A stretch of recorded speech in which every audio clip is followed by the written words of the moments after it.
Saya tidak peduli dengan Nikita Mirzani. Kamu mau penjarakan 2000 tahun, 10.000 tahun, itu nggak ada urusan saya dengan Nikita Mirzani. Ya. Tapi proses hukum ini harus diselamatkan. Kenapa? Karena proses hukum yang tidak fair ini ditonton oleh banyak orang.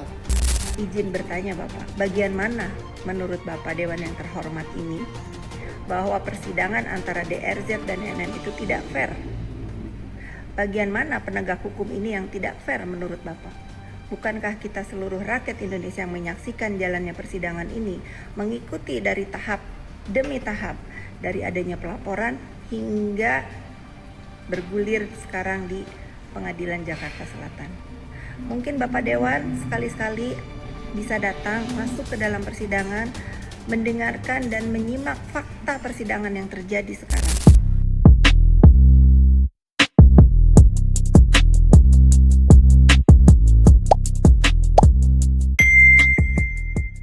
Ribuan orang, jutaan orang menonton proses hukum yang tidak fair.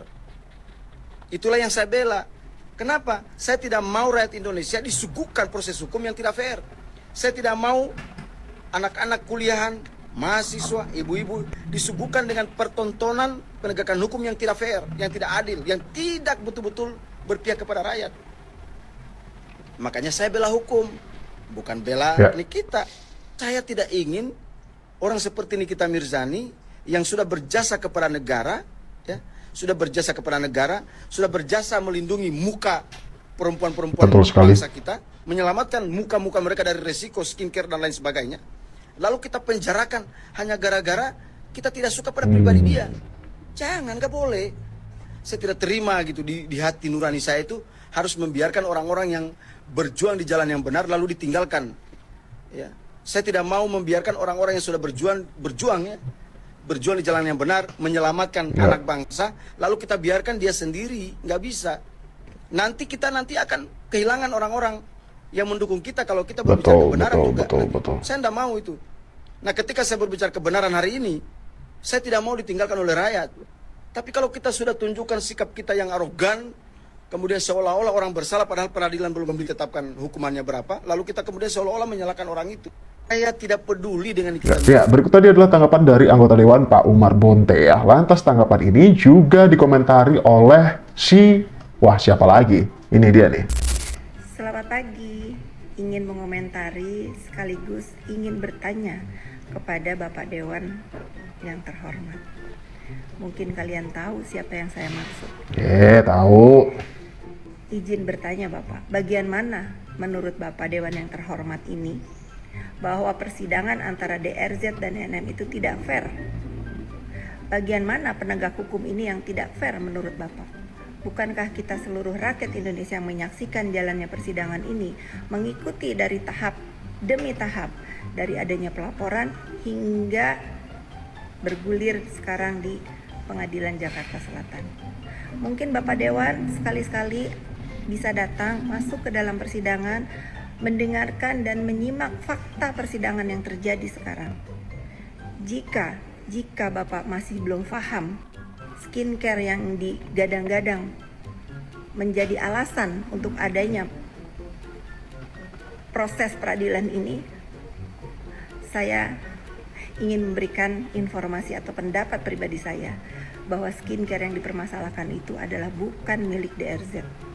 Jika memang ada pelanggaran yang dilakukan oleh DRZ dan mempunyai produk yang melanggar aturan, tentu saya tidak akan membela. Tentu saya akan sependapat dengan sebagian rakyat Indonesia bahwa terdakwa membela masyarakat. Fakta di dalam persidangan Bapak Dewan yang terhormat, jika memang terdakwa ini ingin membela masyarakat, kenapa harus ada aliran dana? Kenapa harus ada pengancaman? Sekian pendapat dari saya. Mari kita semua menyimak masalah ini dengan bijak. Dan saya ingatkan juga bahwa DRZ ini adalah rakyat Indonesia juga yang butuh keadilan. Sesuai sila kita kelima, keadilan sosial bagi seluruh rakyat Indonesia. Nah, kalau Bu Efes ini minta keadilan untuk DRG, lantas bagaimana keadilan untuk Nikita Mirzani? Ya, Entah apa yang menutup mata Bu FS ini ya, bahwa fakta di depan mata BPOM juga sudah merilis bahwa memang salah satu produk ya, atau apapun itulah yang katanya produk tapi katanya treatment gitu ya, bingung sendiri sih. Kalau treatment tapi itu berbentuk fisik, ada botolnya, bisa dibuka, ditutup, bahkan bisa diaplikasikan gitu ya. Bingung sih kalau itu disebut treatment. Treatment tanpa produk juga mau apa yang mau di treatment kan gitu ya. Udahlah, kita keluar dari situ ya gitu. Ibaratnya gitu, fakta menyebutkan bahwa dugaannya relabeling itu juga memang iya, dari nama aslinya kemudian ditutup nama milik DRG kan kemarin bilangnya seperti itu. Kemudian juga BPOM ya. Ada 2 BPOM di dalam satu produk gitu. Dan itu sudah diungkap dan sudah direview oleh beberapa netizen ini. Berikut salah satunya. Guys, lagi rame kalau di Peel of Mask Whitening ini ada tempelan yang dimana tempelannya itu di sini ada 2 BPOM ya. Mari kita lihat ya, karena lagi banyak berseliweran, aku penasaran. Ternyata memang benar tempelan, berarti ada dua BPOM di sini ya. Kita lihat ya. Ini mau aku kletek ya, kita kletek. Coba guys, coba perhatikan. Bentar. Tuh, ya, bisa dilihat. Oh my god, ternyata benar ya. Oh, ini kenapa? Dokter, jelaskan kenapa ada 2 BPOM di sini. Nah, tuh ya. Ini kode BPOM-nya beda loh. Di sini tuh kode BPOM-nya ada terakhir ujungnya itu 523, sedangkan di sini kode BPOM-nya 427 yang di sini. Nah, ini kenapa bisa beda-beda dokter? Tolong jelaskan kepada masyarakat luas ini, ya. Ya, oke lah. Ya, mau denial juga fakta terus terungkap ya gitu. Makin kesini fakta-fakta baru itu terus bermunculan gitu. Oke lah, di luar dari itu ya gitu. Oke, kita tinggalkan produk ya. Itu yang katanya produknya ya itu katanya bukan produknya gitu ya. Ini lama-lama Bu FS ini kayak jubirnya si DRG gitu. Tapi ya sudahlah ya gitu. Nih fakta selanjutnya ya. Bukan Bu FS kalau nggak ngurusin hidup orang nih gitu. Kan dugaannya seperti itu ya. Ini berdasarkan beberapa video-video yang tersebar gitu, dan bukan 1-2 netizen aja yang bilang gitu ya. Banyak kegeraman dari netizen ketika beradanya itu dipenuhi oleh VT dari Bu FS gitu loh. Ya mau gimana lagi gitu ya. Salah satunya berikut ini dimulai dari Bang Sunan ketika ada di suatu tempat ya. Waktu itu ada suatu pertemuan apa sih, debat ya gitu ya, di salah satu TV besar, salah satu TV nasional gitu, dan pasca acara tersebut tuh ada suatu kericuhan yang melibatkan Sunan Kalijaga. Dari situ juga ada Bu FS lagi nih di situ gitu. Coba kita dengarkan pendapat dari Bang Sunan dulu, baru kita dengarkan pendapat dari Bu FS yang katanya Bu FS ini juga sibuk ngurusin telepon sana telepon sini untuk mengkoordinir gitu ya, dugaannya seperti itu, agar semalam itu tidak ada penyerangan kok, semalam itu aman-aman saja gitu katanya. Coba nih. Bu, ibu kok panik sih? Telepon sana sini, WhatsApp sana sini, ya, menyuruh orang untuk bilang tidak ada penyerangan, tidak ada pemukulan, tidak ada premanisme. Kok ibu yang repot sih, Bu? Ngapain repot-repot, Bu? Ibu kan di situ, ibu juga lihat ada kejadian apa. Kenapa mesti telepon-telepon Bang John, WhatsApp, Ayu Aulia di WhatsApp? Kenapa? Repot amat, Bu. Oke.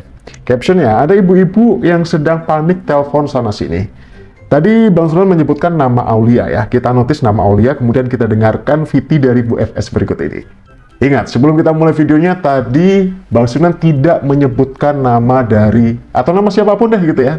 Coba, tanggapan Bu FS seperti ini. Kalian nilai sendiri. Apalagi menyuruh ini itu ya, karena apa, aku cuma mau dia berkata sebenarnya keributan itu ada, tetapi pemukulan tidak ada, karena mata aku melihat paling depan tidak ada itu pemukulan. Tapi kalau ada yang ngotot memang adanya dipukul dan pemukulan, silahkan aja, kan sudah saling lapor.